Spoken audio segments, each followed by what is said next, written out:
Okay. Hi, Wolf. How are you? Hi, Doug. Thank you for coming on the show. It's nice to have you with us. And you've got a few books I see on your bio, and a couple of questions that I've got right away before we get to your books. It says, special author in charge and transmedia storytellers. So tell us right off the bat, what is transmedia? Douglas, you probably know what multimedia is. We've experienced that, a movie will spin off a book gets turned into a movie, and then you have podcasts and all that go along with it. Transmedia takes it one step further. Kind of can look at it, transmedia is trying to basically get to the holodeck where you are totally immersed in the story. So you may have segments that are audio, segments that are video, and they just interact completely. Now, for the purists, the story has to continue in the other media. I don't go that far because of various limitations. Say, if you do a modern story, you're probably going to have social media, which works fine with Twitter, but even Instagram and especially Facebook, if you don't have an account, you can't see very much. So if you force the viewer to go into, say, Facebook and they don't have an account, well, the story can't continue. So my stories, the other media are more complementary. You may hear like a recorded call. You may see a video. I'm trying to build something in Roblox where you can interact with the rooms that you're reading about. That's basically the idea. So if you look in the print book, there's QR codes like you've seen it on the Super Bowl. And in ebooks, of course, it's just a straight link, and it will jump out to your browser, to your phone, and you can enjoy the story there. Do you have your own platform for this? Well, everything goes through my website, of course, so I can control the environment. But the back ends, of course, are commercial. No, they're YouTube, they're podcast platforms, so that you don't have to build this huge infrastructure, which would, for a book especially, would be cost prohibitive. No, if you're putting out a game like Halo or a movie, then you can do something like that. And of course, the most famous in that regard would be Pokemon Go. There's a huge company behind that. But I just drive everything right now off my website and then fork to other platforms from there. So would it be fair to say this is kind of an integration between a book and a video game? I would say it's an integration of all kinds of platforms. The video games, like especially Halo, probably pioneered it in the modern sense, but there are transmedia stories going all the way back to the 18th century. Back then, of course, you would include like postcards, photographs. Nowadays, you would probably include a thumb drive with your book, but this is nothing new. It's become more available and easier to do. The phone, of course, makes it possible to enjoy transmedia now anywhere. Now, if you have your book with you, or if you're reading an ebook, then it's all there. You can jump to a website, jump to video, jump to audio. So if anything, you could say this is the integration of the reading experience with your mobile device, your phone, your pad. I think 100 and some odd years ago, they had those pop-up books where you would open a page and something would pop up, a picture of what it was that you were reading about. Was that like the first generation of that kind of animated book? I would call that the second generation. The first generation really was including pictures and postcards with the book.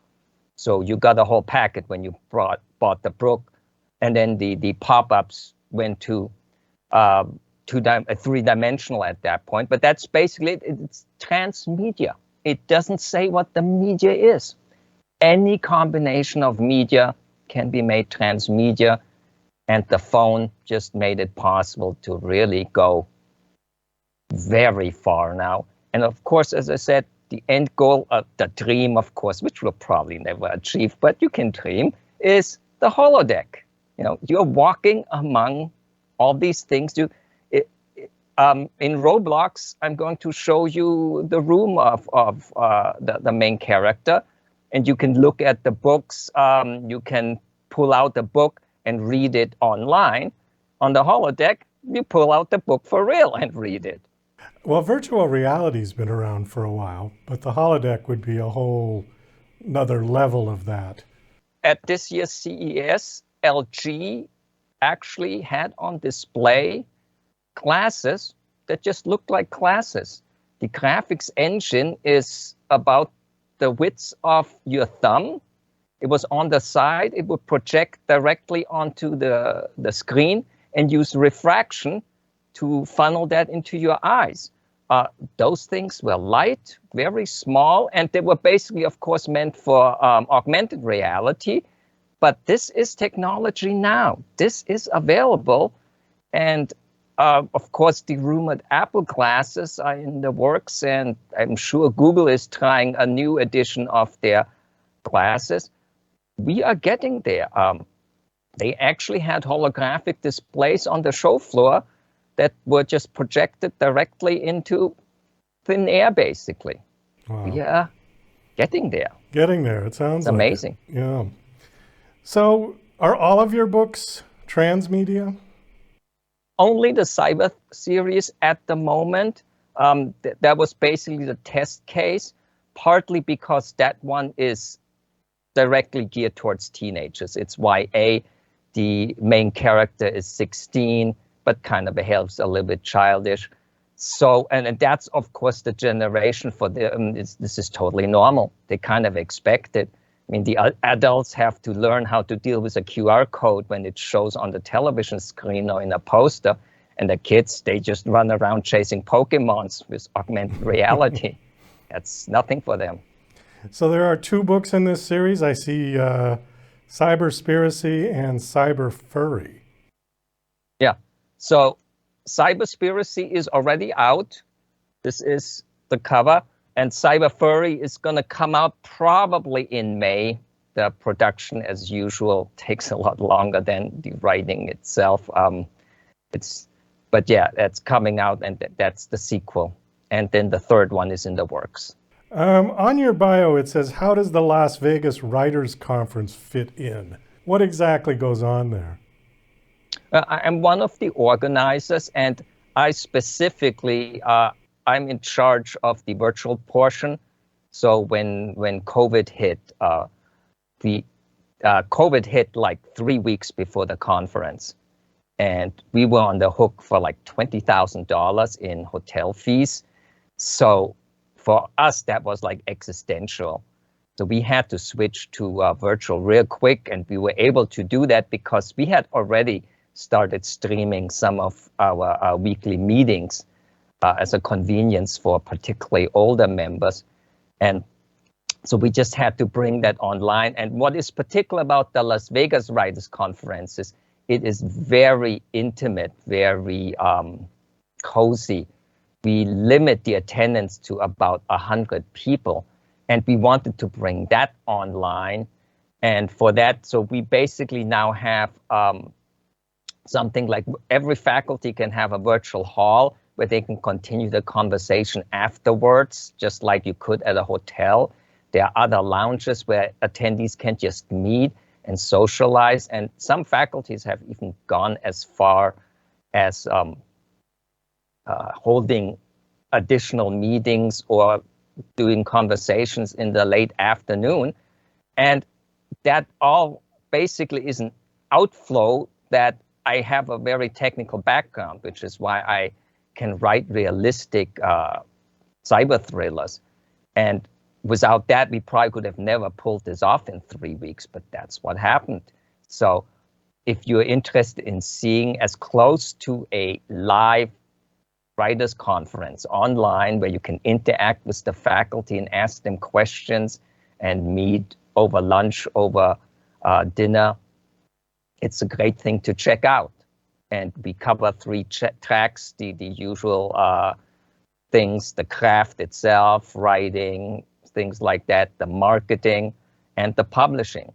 Speaking of publishing, I saw on your bio you had another book called How to Simplify Self-Publishing and Save Your Hair. Is that basically a how-to or to sort of navigate self-publishing for first-time authors? Yeah. So I mentioned Cybersecurity, the first book, which started out on Kindle Direct Publishing, and the Amazon tools. Kindle Direct Publishing is a teenager now. It's like 14 years old. Smashwords is almost as old. Ingram's is years old. And so the tools that most writers are familiar with make it really hard to self-publish. I mean, you're literally ripping your hair out. It took me 2 weeks to get Cybersecurity working on Kindle Direct Publishing. And I know you're familiar with the process, especially when you're dealing with Amazon. A lot of it has to then ultimately go through a human because they have too many liability issues. So you find out 24 hours later that your formatting is off, your cover doesn't fit perfectly. And it is frustrating in squares. And that's partly because you have programmers writing these tools, and especially at Amazon, they have to be all things to all people. They do hardcover, they do audiobooks now. They do all kinds of formats, colored and so on, so that the tools, it's like Microsoft Word. It will do whatever you want if you can figure out how to do it. And so there's a small outfit called Draft to Digital that was founded by authors, people that actually use the platform themselves because they were so frustrated with what is out there. And the first version was okay, but then they kept, getting feedback and using it themselves. And they have now come out with a platform that I actually wrote an article about it, how to self-publish in 30 minutes. You can actually do it with the platform because they took all the things that authors often get wrong and put them into the tools. Why do we have to remember what order, say, the front matter goes in? Now, the International Business Publishers Association puts out a guide. This is the sequence. Everybody in publishing knows it, but everybody else makes authors remember all that. And Draft to Digital said, hey, the computer can remember this. So there's really only about 4 things left that you then have to take care of yourself. That's why it still takes half an hour. But you can now publish so much easier, is that nobody knows these tools. And so I had a library talk prepared, how to use all these free tools to make your life easy. And it was titled that. It's how to self-publish without losing your hair, because I basically ripped mine out. This is a wig, in case you're wondering. Just kidding. And then COVID hit. That talk was scheduled for March 28th. And suddenly I had this talk, all this material, and couldn't do anything with it. Plus, I was locked up at home. So I said, I'll write a book out of it. And that's basically what came out of it. But you can get the short version on my website, on my self-publishing blog, wolforrourc.com, and just go to the self-publishing blog. And it will tell you how to get narrative. This is important, obviously. Non-fiction books that have complex formatting, multiple levels. That's not what this is for.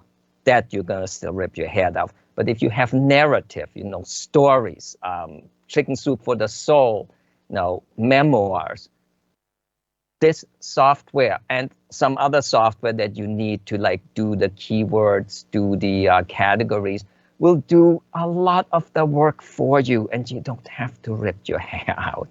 And that's why essentially I wrote this book. I mean, I'm not going to make money on it. If it weren't for COVID, the book wouldn't exist. It just took too long. It's like 100 hours of work in it.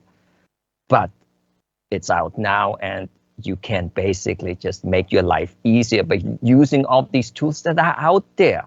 And Draft to Digital, again, they're authors. They want to help other authors. So they make these tools available for free. You don't have to publish with them to use them.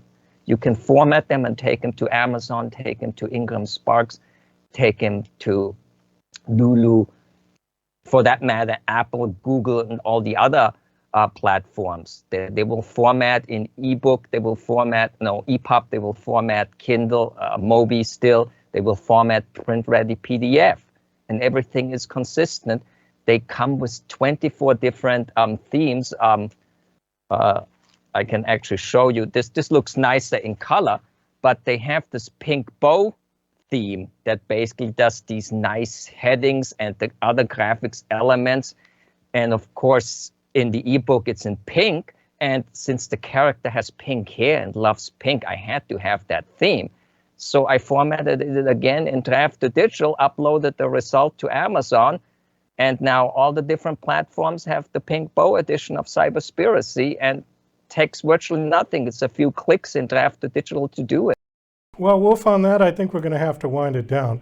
Thank you so much for coming on the show. Can you give out your website again, please? It's wolfo'rourke.com with a C at the end, or you can also go to cyberspiracy.com, which has links back to my website. Okay, and your books are all available through the website? Well, they will link to the vendor platforms. I do not offer them directly, but the website has links to all the platforms, and I use books to read links. So you click that, you can pick your favorite vendor. You don't have to go to just one. Okay. Well, thank you for coming on the show. It was nice meeting you and nice learning about transmedia. And best of luck with your books and all of your projects. Thanks for having me.